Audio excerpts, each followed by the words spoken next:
Welcome to listenN. I'm Brian Gahan, and this podcast focuses on the stories that are buried deep inside all conversations. Be it the kind of conversation you have with someone whose life experience is full of interesting POVs and insights, or the kind of conversation you have inside your own head around your own life experiences. Today in episode 11, I'm talking with vintage lover, shop owner, and curator of beautiful things, Cheryl Gudz. Cheryl takes us on a journey through her love of mid-century modern furniture and design, her passion for the hunt, what it's like being a vintage shop owner and the stories that come through the door, and her joy for helping people bring beautiful design from the past forward into their working spaces and homes.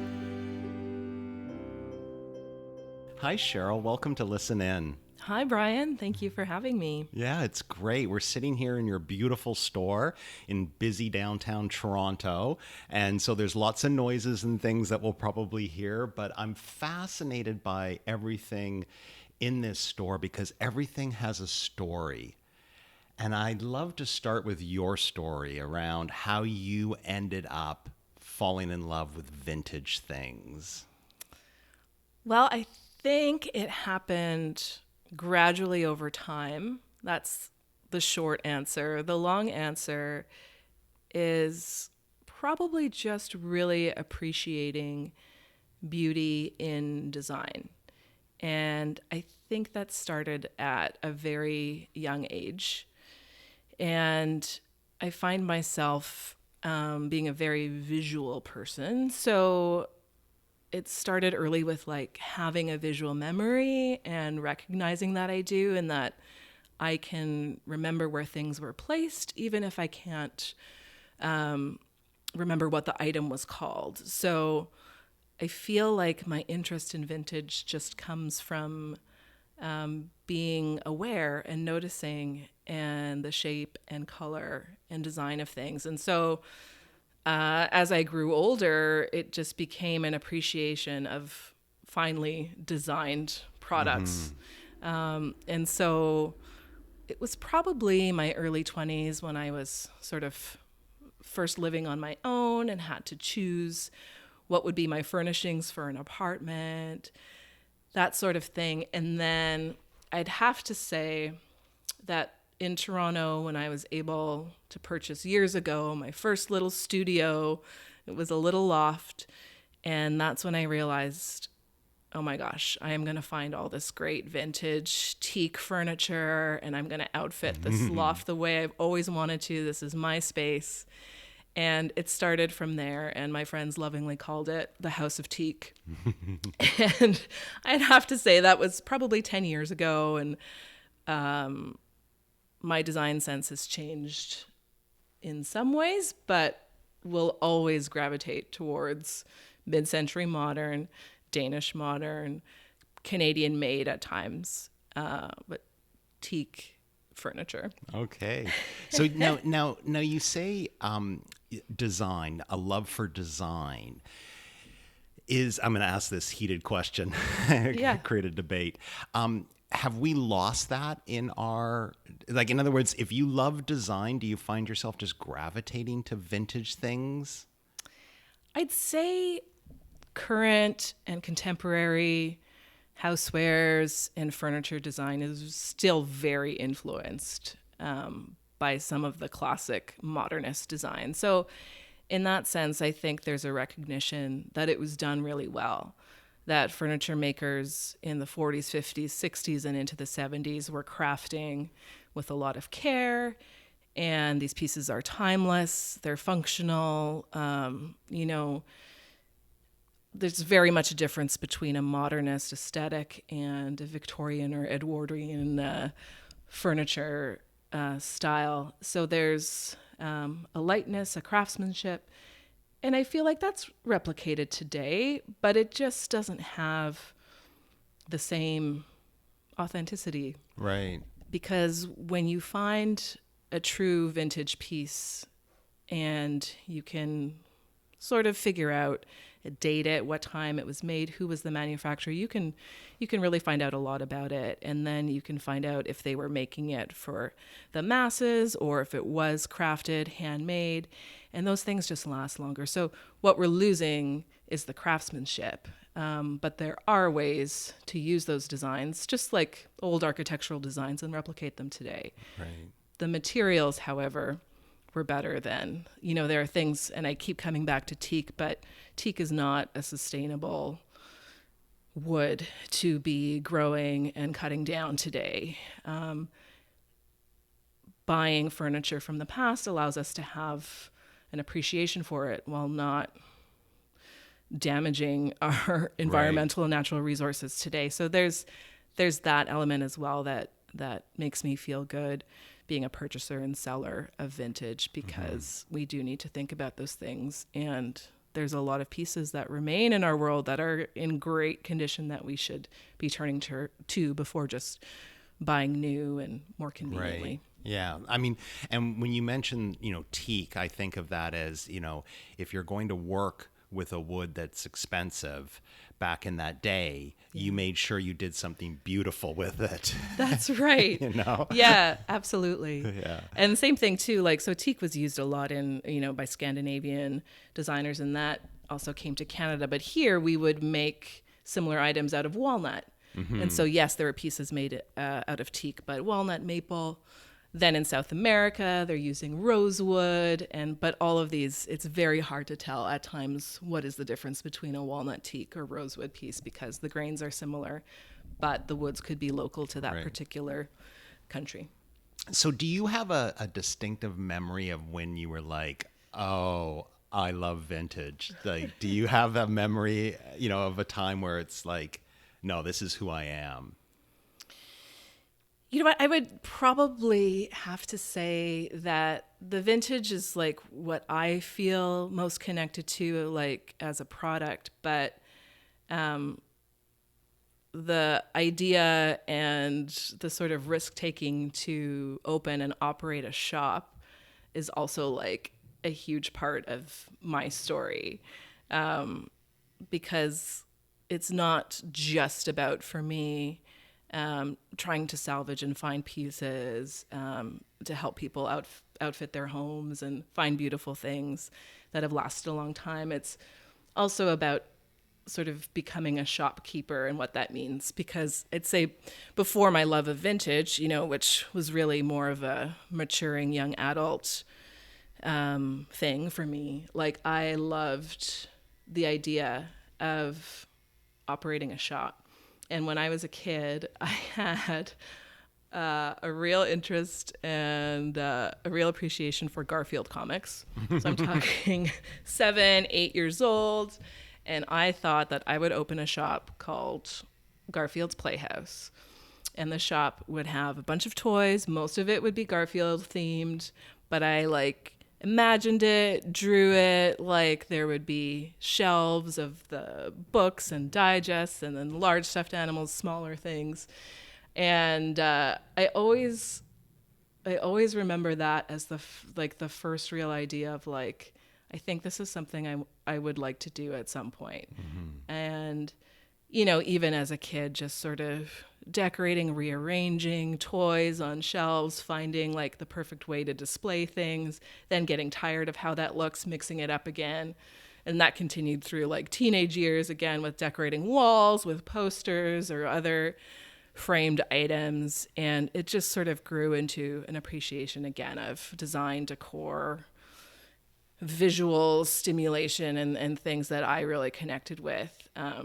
So in terms of becoming a vintage buyer, seller, that was the thing that I became passionate about, because the collector in me wanted to find unique things, rare things made in Canada, learn a bit about how they were made and their stories too. And so that was something that really kind of started in the 20s, and I've just, been doing every year, just really naturally, I guess, just going to antique shows, antique malls in small towns when I travel, seeing what the vintage scene is like overseas. And it's just become, yeah, a hobby. And it's like, it's what I collect.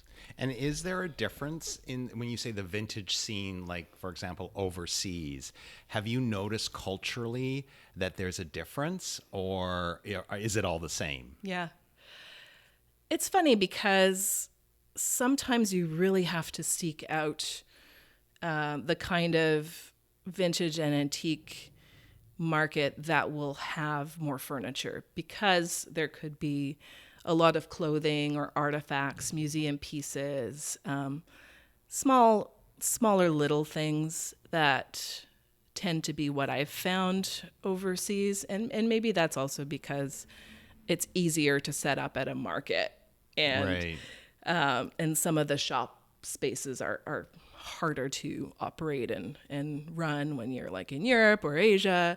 But I feel like there is a difference, and there's only so much you can really like take back with you when you are traveling. But it's just sort of an appreciation for, yes, the local culture, ethnicity, and the artifacts that sort of come with that. But I do find it to be a little more historical than what I can find here at Right. flea markets, and perhaps there's just a greater appreciation of pop culture and nostalgia for the 50s and 60s here, whereas in Europe they're looking for older than that. Yeah. But for us, we're still kind of enthralled with that period, the post-war era of excitement and renewed hope, but also very much the domestic bliss of, what a certain family kind of looks like and how you outfit that home. Yeah, and that's that's what I was just thinking about, or you just made me think about, which is the concept of,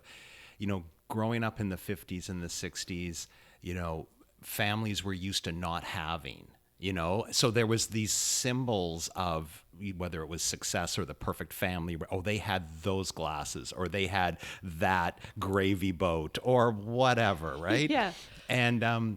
And so there's this connection to, oh, I can now have that, because that used to be very symbolic of, what people wanted to have. And so I go back to like toys when I was a kid. There was always the kid on the street whose parents bought him the latest and greatest of everything. And then the rest of us never had any chance of ever seeing these things. There weren't even stores necessarily that had them to go and look at. And so this kid was the kid that had the thing that we all idolized, right? And so, if I come across that toy now in a vintage store, I'm like, oh my God, I love this. And I can buy it now. Yeah, I don't have to ask my parents for it or beg them. Yeah. Absolutely.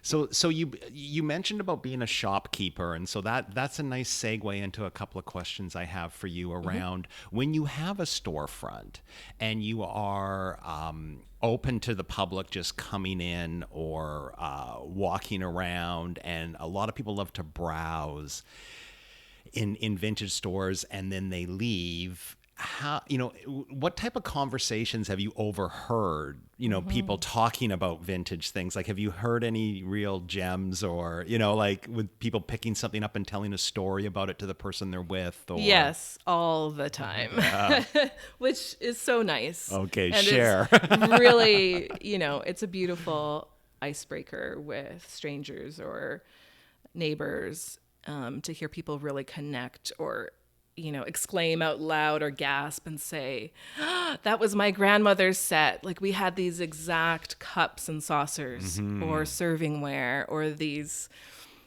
canisters for coffee, tea, sugar, and flour. This is what we had. And so there's really a nice sort of remembrance that happens in the shop.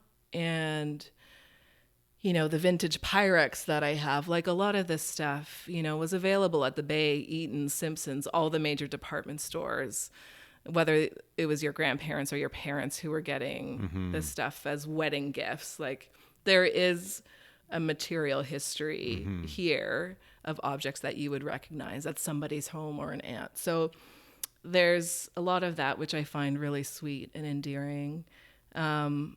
doesn't necessarily make people want to purchase that. Right. So I know. in that sense, sometimes I feel like, oh, I exist as a museum of sorts that people have a nice sort of feeling and walk around because I've presented things in a certain way. And it's not like they have to like sort through bins at a yard sale or garage sale. Yeah. Like, oh, wow, this looks so great.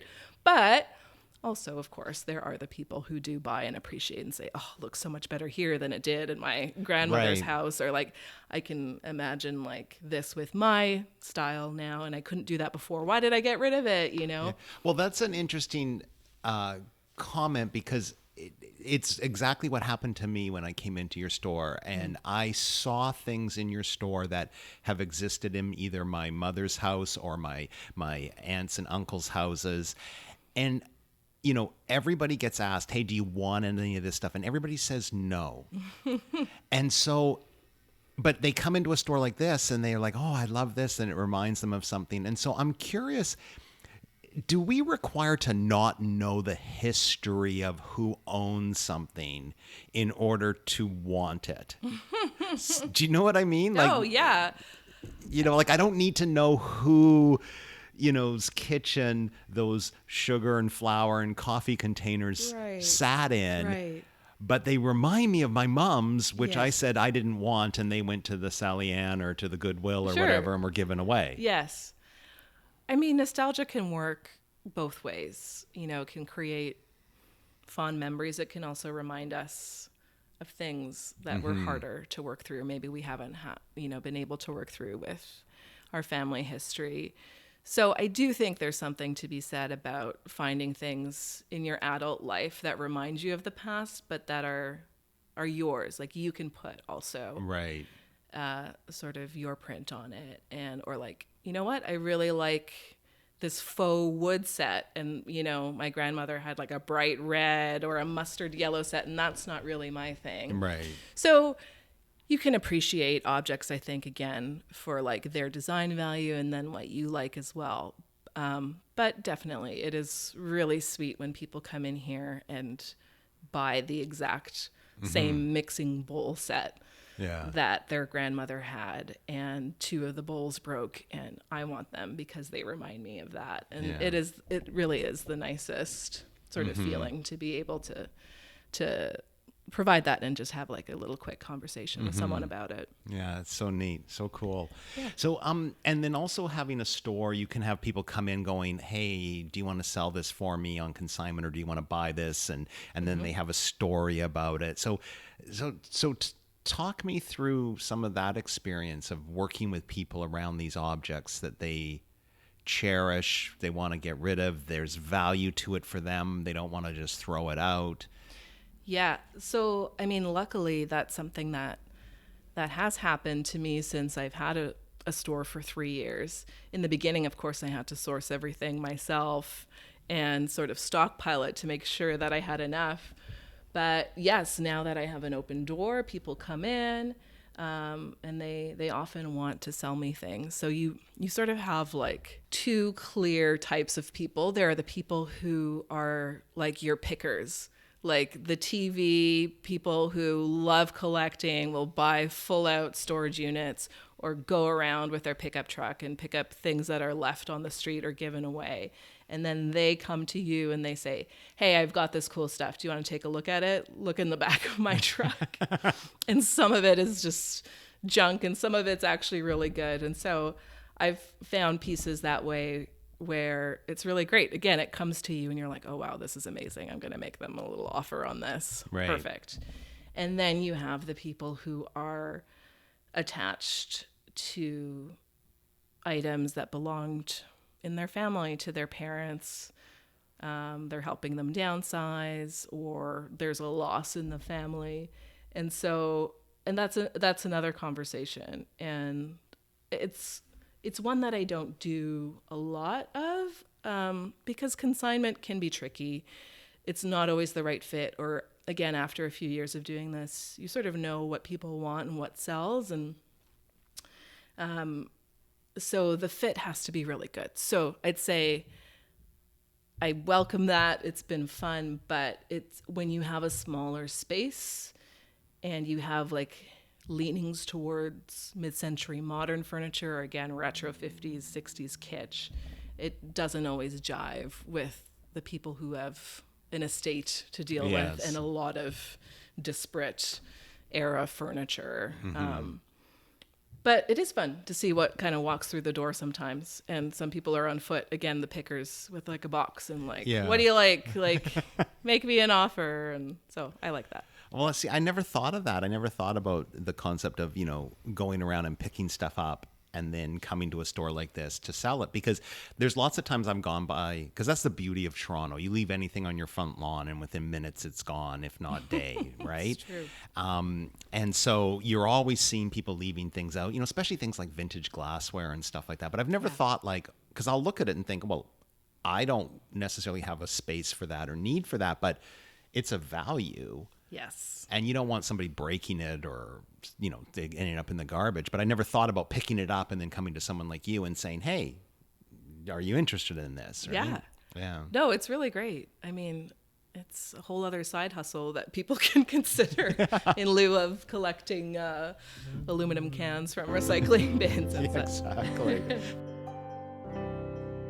Welcome back. I'm talking with vintage lover and curator Cheryl Gudz about being a shop owner and the wonderful stories that come through her door and the skill of presenting things in a way that shows their true value. The concept of a store also takes me down the storyline of, vintage being something that seems to be dominated by clothing. And so do you notice a difference? Like, is there a difference in a vintage clothing store to a vintage? I mean, you have clothing, of course, but you have very limited clothing and they're beautiful and they're not necessarily, thank you. and they're not necessarily inexpensive, which a lot of people who do thrifting and this kind of thing think of vintage as like, oh, I'm going to go in and I'm going to buy a jacket for $5. Yeah. So, talk to me a little bit about the difference between, or clothing, or why is clothing so accepted as a vintage? There's, for every one store like yours, there's probably 10 or 20 clothing vintage stores. Yes. And I mean, I would say, first of all, that makes it harder to come up on Google searches, especially for a shop like mine where I don't want to call myself an antique shop. Right. Because again, antiques conveys more like 100 years old. And again, that's not the period that I prefer to base my shop in. I guess I would just say there's a confusion at times when people just sort of wander into the shop for the first time. And I mean, the other thing to say about that is I also mix in, new gifts and cards and stuff. So there could be a general confusion of what is happening in the store. You lure them into the vintage. That's right. It's like, the card shelves are the gateway to getting into your grandmother's basement or kitchen in the back. But I think that creates, a bit of an experience to imagine like your own home and what it might look like. It's a mix of new and old, things that you've had for 10, 20, 30 years, things that, were handed down to you. And so it doesn't look out of place. It's like, yep, I bought that book last week. It's a new bestseller, but it's on my coffee table that, was my dad's. So in terms of the clothing aspect, for me, it makes sense to just, again, carefully curate a few pieces that I know have collectible value, or again, sort of fit in with my theme, which is Canadiana. So, I've had some fun hoodies and sweatshirts in here from like Camp Muskoka or Bracebridge, and just some older pieces like that, again, that, bring that nostalgia. And the same thing with blankets and other textiles and placemats and stuff. So I always tell people who are looking for more clothing, a variety in sizes, like, absolutely, I can't do that. There's a whole area of expertise for that kind of buying, sourcing, and providing people with like real options. So I have a couple of friends who have vintage shops, and I sort of direct people to them because it just like a record shop is like it's an area of focus or expertise. Yep, I have a handful of records in here, but you're not going to find that one thing you've been looking for your life here. Right. It's really just a sampling.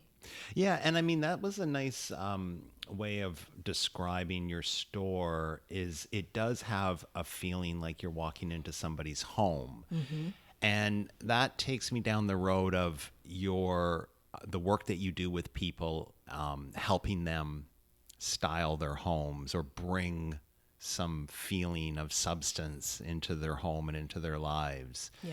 What's that like, working with people, helping them, become, because we've got the Maria Kondos of the world that are helping everybody get rid of everything.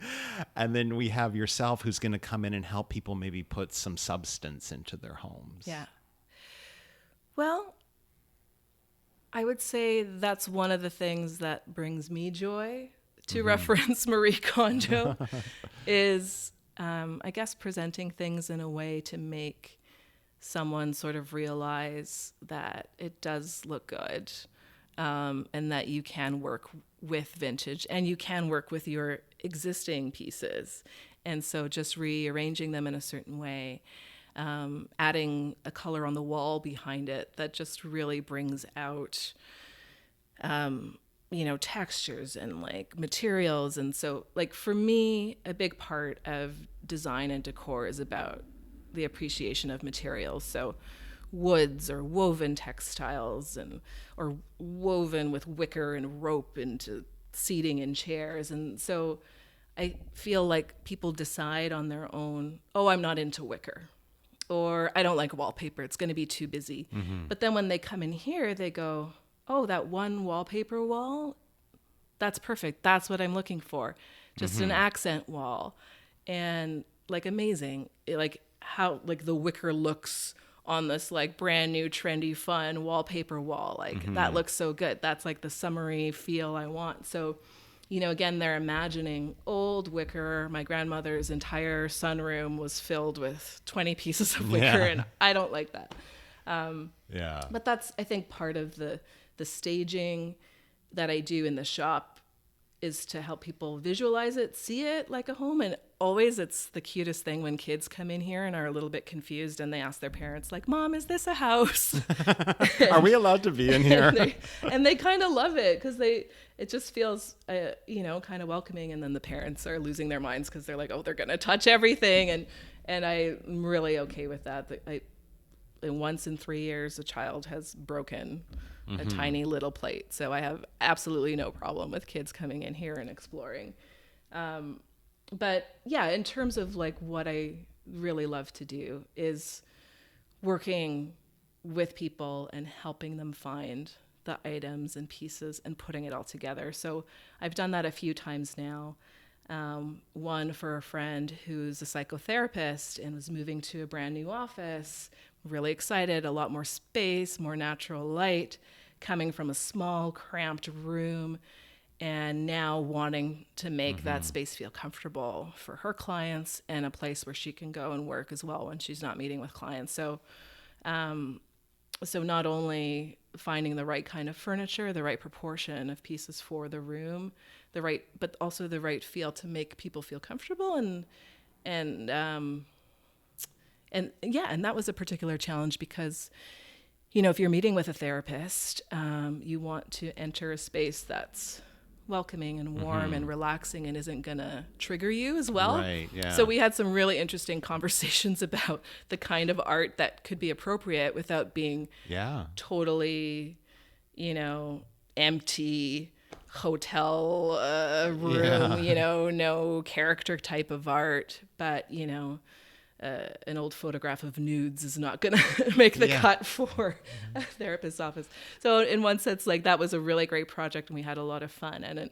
And now she's getting a ton of feedback, even from her clients. Like, that space is so much better, so warm and welcoming. She's like, everyone wants to talk about that now, which is really nice. And I could tell you another story too, if we had time, about doing that with a restaurant and bar, a friend on Gerard, of finding specific pieces as well. But yeah, that is really rewarding, and it gives me something also to go out and get with purpose on the hunt.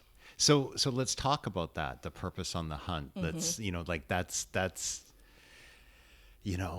a lot of times when people say, this is what gives me joy, Yeah. and it is because there's a purpose that's being fulfilled that makes them feel. I think that there's a quote, and I'll plagiarize it, but also mess it up so it won't be real plagiarism. It's something about that, joy is what happens when you are fulfilling your purpose. So it's not like people are like, oh, I want to feel joy. Well, it just is a byproduct of if you're fulfilling your purpose. So you're on the hunt. So there's a hunter in there. Mm-hmm. Well, I mean, any collector will tell you like that is exhilarating. Like that's the thrill of actually finding that remaining piece that you've been looking for. In my case, it might be Garfield collectibles. Well, you don't have, I haven't seen any Garfield in here. Because they're all at home. No, I have a modest collection, not a creepy room full of Garfields. But yeah, that feeling of like, I have an idea of what to look for. I have the maker, I have the size. This is the feel. This is what the person that has contracted me or asked me to find this for them wants. And then just being like, oh, this is perfect. I can't even believe it. And then getting excited maybe when you make the seller an offer that they take and just like, yes, like, that is one of the greatest highs and perks of this job, or insanity, or self-employed. I don't know, but I really, really love it. Welcome back. I'm talking with vintage lover and curator Cheryl Gudz about her favorite designers and the fine line between being a curator and a hoarder, and her tricks on how to stay on the right side of that line. What's the difference between being a curator and a hoarder? Oh, a fine line. I was gonna say, and how do you stop from crossing that fine line? Like, your store does not look like those old, vintage antique stores that you see around town with like, so much crap in the window you can't even see in, and it's all dusty and dirty, whatever. No, your store is beautiful. It's full, but it's not over full. It's not sparse, so you obviously are able to stay on the right side of that line. So, but what's the difference in your mind between? Yeah, you know what? I think it comes just from feeling a sense of peace and calm in a space, and that matters so much to me. So I'm so excited that my house is finally in order. I had so much clutter in there for a long time. I mean, beautiful clutter. Right. But it is something that some people, and I'm one of them, we're personalities where I can't get anything done if it's too messy in here. Like my brain just can't compute, and I'm going to want to like clean this whole area up before I get on my computer and finish this work I need to do.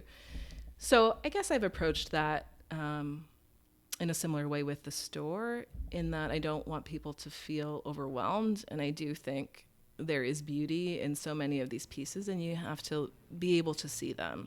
So digging through or, getting dusty, isn't my kind of thing. And I also think the pieces deserve better than that. So I actually dust and clean and wash all the glassware actually before I bring it here. And I think people kind of notice that, appreciate it. They can visualize it again. Mm-hmm. Yes, it's old, but it was taken care of. Right. Yeah. Right. I think it's more that. It's not like, oh, it's clean, but just that it's appreciated and it stands on its own, and it needs that for you to see its beauty. Right. So it's not about the hunter isn't just about getting it and hoarding it. Yeah. It's about getting it and celebrating it. That's right. Yeah. Absolutely. I'd say, you hit that on the head. Is that, I could be buying entire estates, or, I could be making those kinds of offers. I'll take all of this, and doing lump sum, but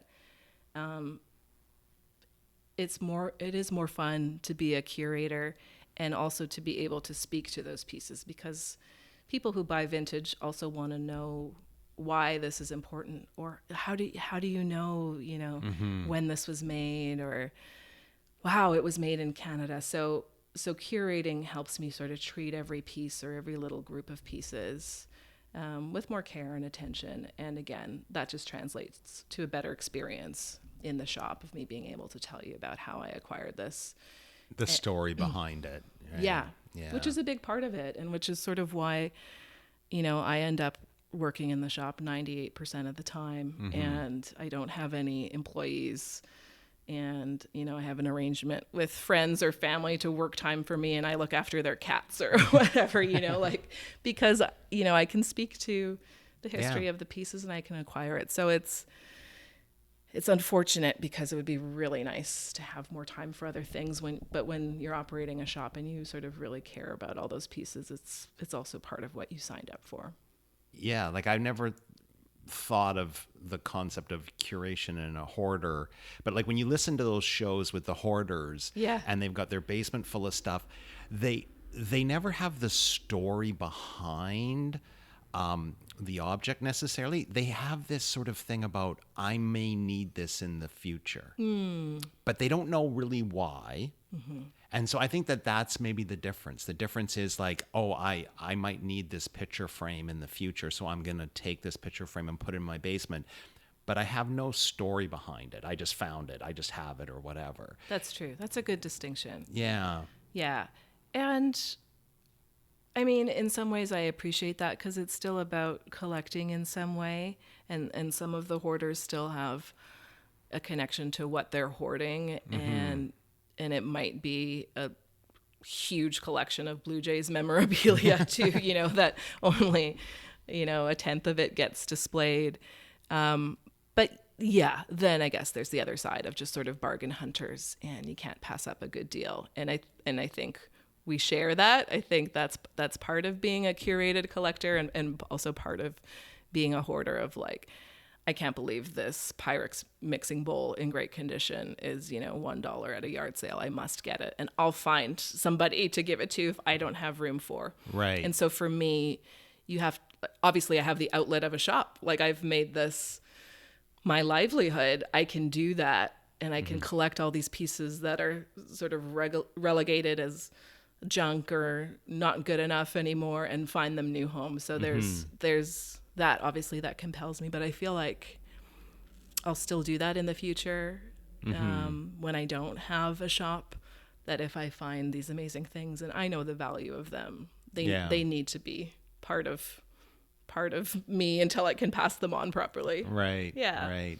Is there anything that you've been gifted or given that's got a huge value from the past? Like, has somebody done that for you? I would say, I haven't talked about the influence my parents have had on me yet. And so part of like the collector in me comes from my father, who passed years ago, but was an incredible music lover and jazz and blues vinyl collector. So in our family, we have over 2,000 records, and these are incredible records, like first issues. He painstakingly collected in Winnipeg. That's where I'm from. He was well known in the collector community there, and with all the record shops and everything. But so an appreciation for vinyl is definitely there. Of course, not to the extent that it was for him. But a record player that belonged to him, and now I'm starting to collect other record players as well. So I'd say that's the most meaningful, is having a space and place in my home to listen to these records that meant so much to him, and to learn a little bit about it on my own time. Unfortunately, without him, but when he was alive, I did get that education too. So it's all there. I'm just uncovering it again. But yeah, the pieces that mean the most to me are definitely family pieces. I have a great mosaic tile top side table that I use in my house, and it was made by my great grandfather. So he tiled the top himself and installed these mid-century modern skinny blonde wood legs on it, and it's just the cutest table. But like I'll remember that he made it, so it's really special. But it's also nice that the color scheme completely fits with what I love and what I've chosen for my own space. Well, it's interesting because I'm going to go back to the Maria Kondo kind of concept again, because it's kind of tied into, what you said about a curator having a story behind everything. And I think that that's what she's doing, is she's saying to people, like, does this bring you joy? Meaning, like, is there a story? Is there an emotion attached to this? And I think what happens for a lot of people in this modern world is their house is full of a bunch of crap that has no story, that has no emotional attachment. And so when they go through the exercise with her, it's like, yeah, get rid of it, get rid of it, get rid of it. I'm down to like 3 or 4 things in my office now. Yeah. And so I think that that's also what I'm hearing from you, but it's like, no, there is a story. Like, I'm not going to get rid of those records. They bring joy, or that table, it brings joy because I understand the story behind it. Yeah. And I think that, I want to ask you about the consumerism of the modern day. And is there a connection between, people's sort of endless desire to just keep buying and throwing out and buying and throwing out, where when they come across something vintage, it triggers in them like things can have a purpose and a meaning. Yeah. And do you know what that is filling in people? Like, do you I've had these conversations in the shop, and I try to tease that out when we're talking about why somebody loves a piece and why they can't quite buy it just yet. I think generally speaking, the people who come in here have an appreciation for vintage and wish they could outfit their homes or offices with as much of it as possible. So there's a bit of a regret for having chosen the convenient, cheaper way. And it's not just to blame IKEA, because IKEA is also making some responsibly made pieces now, and not just, the fiberboard stuff that we know is terrible and will break within the year. But again, I think people need to see it. And like, I don't know if I've got the mix right here in the shop. I know I'm not the dusty antique shop, but I'm also not the super curated mid-century modern shop on Queen Street East with like 9 pieces, and they're all designer made from Denmark, and they're all multiple thousands. Like, I'm mixing in, cheap old Tupperware and thermoses here with fine china and 60s furniture pieces. So it is what it is, but I feel like people want to be better consumers, and we just kind of get stuck in the busyness of our lives. So that's sort of where I see the opportunity with where I'm taking my business next, is to continue to like talk to people about vintage and their space and wanting to love their space again in the way that, Marie Kondo has obviously an exceptional, thriving business. There are a lot of people who do work well, helping people remove the clutter from their lives, even if they're downsizing or moving or selling their home or apartment, whatever. But that's an opportunity to talk to people about what really matters to them and what pieces are worth hanging on to. Because I think we don't necessarily have enough time with the busyness of our lives and families to take that time, but it helps to have someone sort of work with you through that and say, no, let's keep this one piece of art that means a lot to you, and let's put it in a new frame if you hate the frame. Like, it's just sort of someone seeing it differently and seeing how it could work, that people need a hand with sometimes. Yeah, no, it seems to me like a wonderful service that you offer that's unique, that a lot of people wouldn't know exists even, where you come into their home, like you say, and you're able to see things in a new light and give them some validation on, like, there's a reason why you like that. Yeah. because my mother's house, we're moving things out of it right now because she's in a home, and there are some paintings. But it was back in the day when everything was small. Do you remember, like, your grandmother's house and stuff? And you go in and so, like, I look at them and I go, like, I like that picture, and there's a an emotional memory attached to it. But you're right, it's just the frame. And like, if I put it in a bigger frame and put some matting around it, I'd probably go like, oh, this is a great piece of art. Yes. But I've never, until you just said it now, thought, oh, I could do that with those. Yeah, absolutely. And so it's, again, kind of like any service where you just need someone who thinks about that one thing way more than anything else to sort of nudge you. I mean, I've obviously had a naturopath in the past, and I seek out different health practitioners to, try new things. Or if you think about working with a dietitian, so many of us know what we should be doing or should be eating, but you honestly need someone to work through that with. And you also just kind of like have to put the time aside to do that.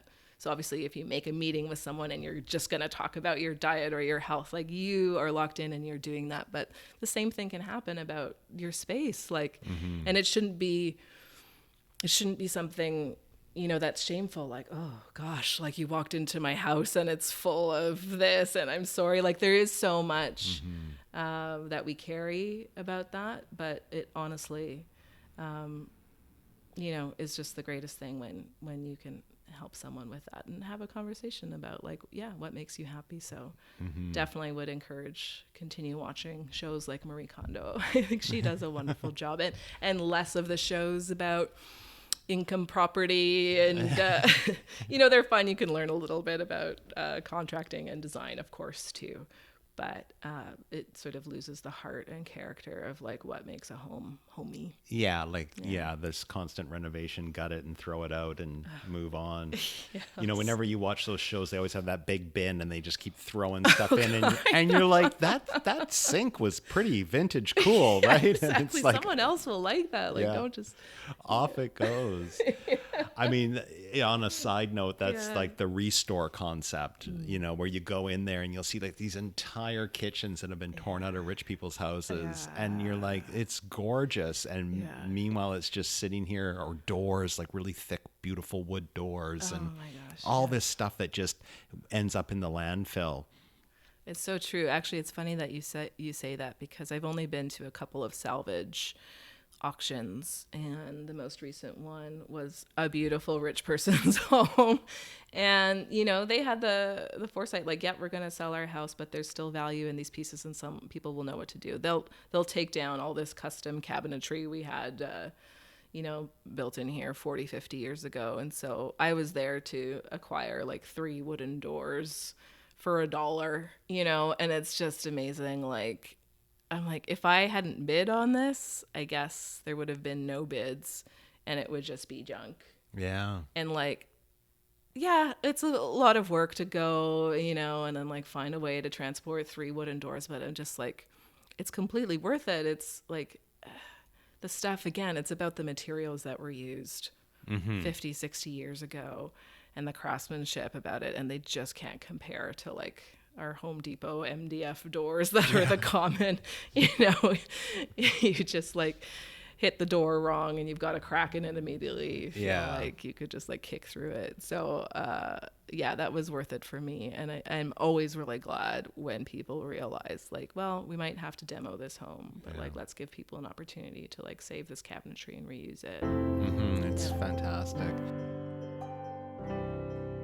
Welcome back. I'm talking with vintage lover and curator Cheryl Gudz about the disposability of products today and how plastic went from representing incredible modern designs made of acrylic and lucite to something so cheap that no one wants to keep it.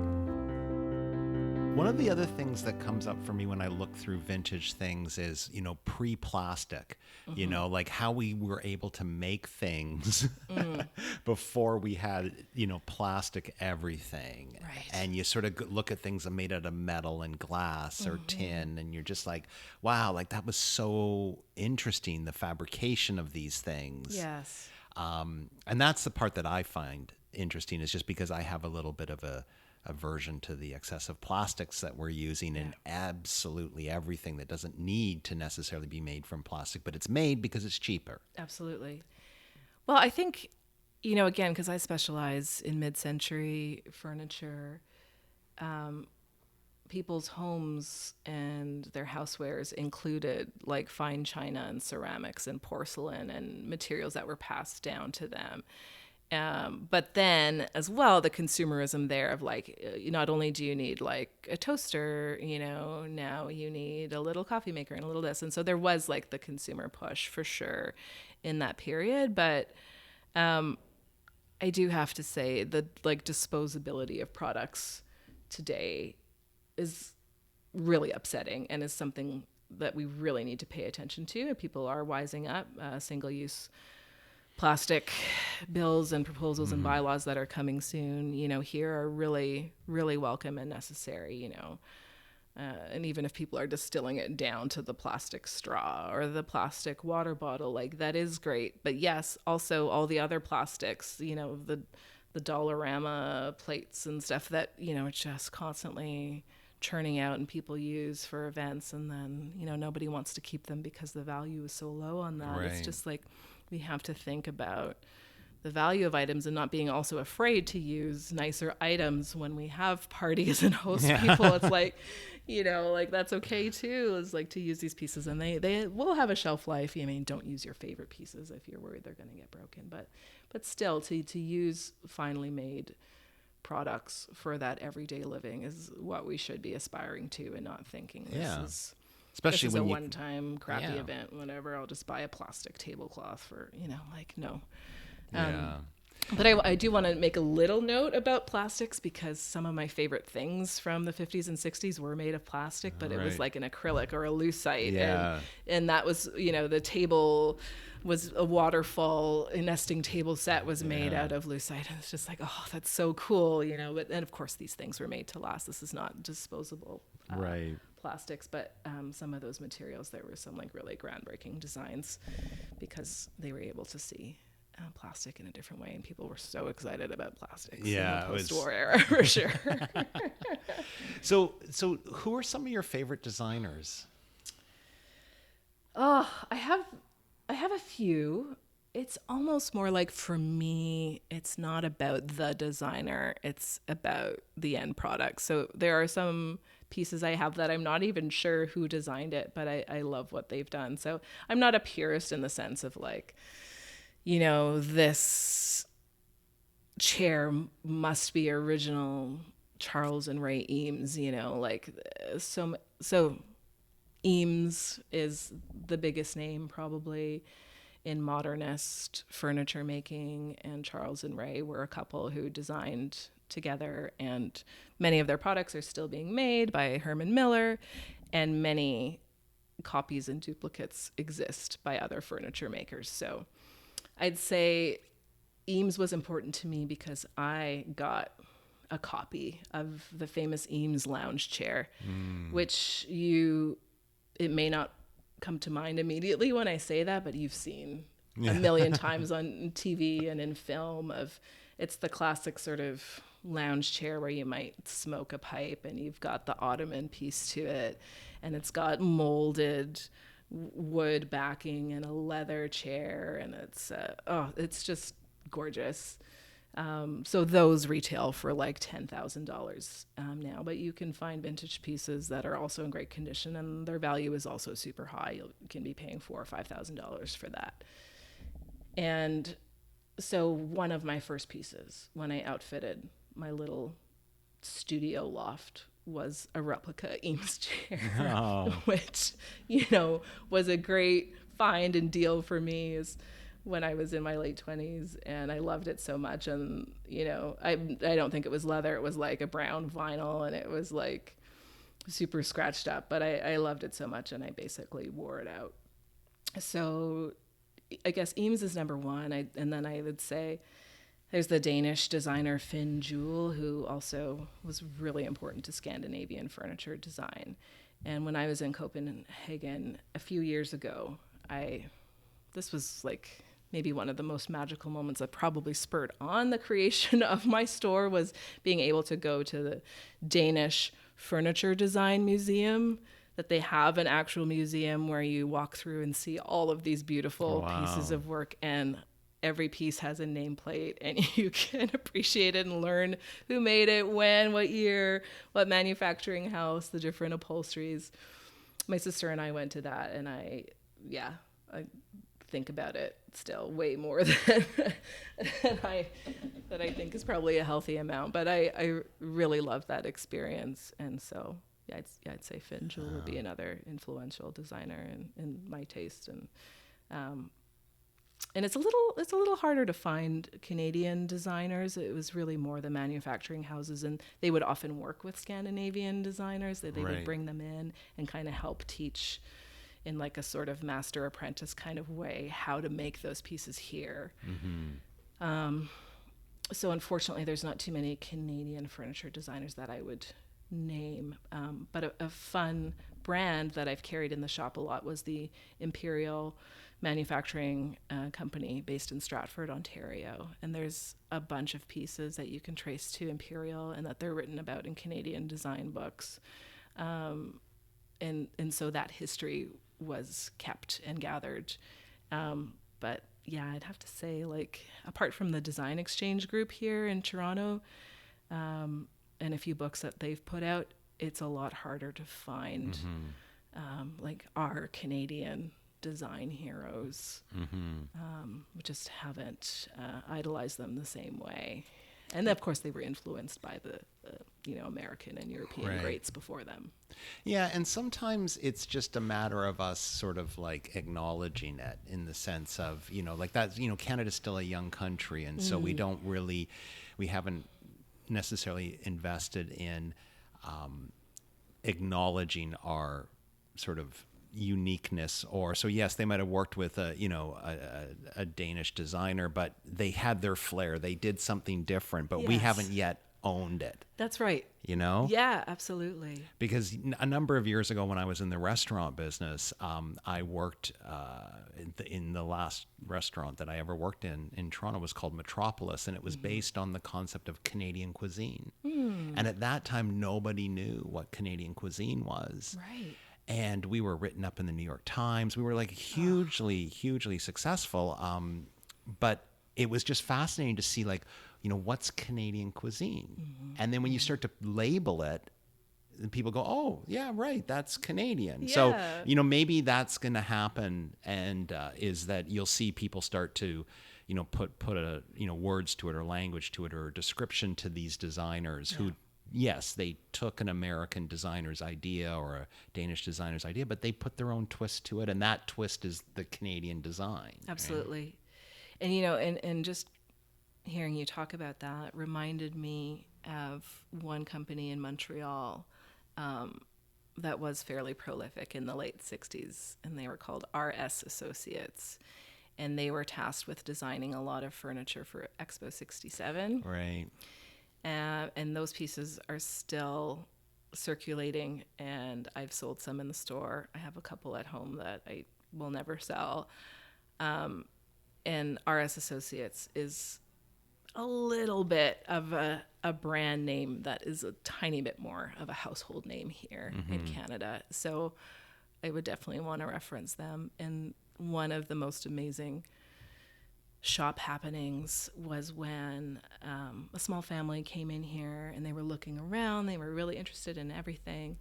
And then they got to the back of the store where they saw a couple of RS Associates tables, and they were with, a younger couple, in their 30s or 40s, were with a father who was, in his 70s or so, and he started crying because he used to manufacture those tables in Montreal, and he hadn't seen them in years, and it just brought back all of this feeling and nostalgia. And I was like, oh my gosh, like I never would have. And so they were explaining to me how much like that meant to him, and that he used to make these tables, and it was just the best moment to experience, and like a real pride in like Canadian ownership over something that you made by hand. Oh yeah, it was a beautiful moment. Yeah, that is. That's so Yeah. nice. Wow. So on that note, how do people, if they want to learn more about your shop or yourself, how do they get in touch with you? Well, come to the shop first. That's a fun way to start talking and get to know each other. But I'm on all the social media, and I really love Instagram as a vehicle to, put photographs of all of these great items out into the world, and that Yeah. people can search for them. So yeah, I would say, if you can't get down to the shop, just to follow. My shop name is, of course, Southwest Northeast. And so you can find that handle on Facebook or Instagram, and a great way to just message each other. And of course, I have email, and all of that is searchable on Google of how to contact me. I have a website as well. So You're obviously very confident in your Google search because it took 3 years to finally get up there, but it's not bad. There's not too many other companies called Southwest Northeast, but I know a lot of people, understandably so, can mix it up with Northwest, Southeast. yeah, South, you end up at a it. concert. But just throw Toronto in there and you'll find it. All right, that's great. Well, I really appreciate you taking the time to Yeah. chat with me today. It's been great sitting in your space here and just looking at all of these really amazing pieces and learning about the passion behind them. Yeah. So Cheryl, thank you so much for your time. Oh, thank you, Brian. It was really fun talking with you about this work and these pieces. And I want to ask you, because I'm just curious about any pieces that have significance or meaning to you that you have in your own collection. Well, I I grew up in Vancouver and I moved to Toronto. And so it was hard to bring things with me. So I brought very few things. But there's two stories I'll tell you. One is the story of the stuff that didn't get away, which is I brought some vinyl records with me. Great. And that was even at a time when I didn't have an ability to play them. They just meant, because I grew up at a time where that was what you spent your money on. Yes. And that's what you spent your time doing. And so Vancouver's a very rainy city. North Vancouver's rainier. Lynn Valley's the rainiest. Right. And that's where I grew up. And so I spent a lot of my weekends just looking out the window in the pouring rain, not being able to go outside, and listening to music. And so those vinyl records, and they're not jazz records. They're not famous collector items, but they're still very connected to my youth. And because I'm the youngest of four, they're sort of a little eclectic because my siblings had all the popular stuff. So I didn't go out and buy the same album as my brother, for example, because I could listen to his. Yes. So I bought the kind of eclectic kind of stuff. So when I look back at it now, it's kind of interesting how it's kind of a little bit on the fringe. And for example, like 10cc, I had all of their albums. I have no idea who they are. Exactly. Hate to admit, but that sounds like the good stuff. Yeah. And so it's sort of weird to not have, all of the Bob Dylan albums and all the other albums and the Beatles albums, but my siblings had all that. Right. And then recently, the one that got away was I was in the backyard of my mother's house a number of years ago when she was selling the house that we grew up in.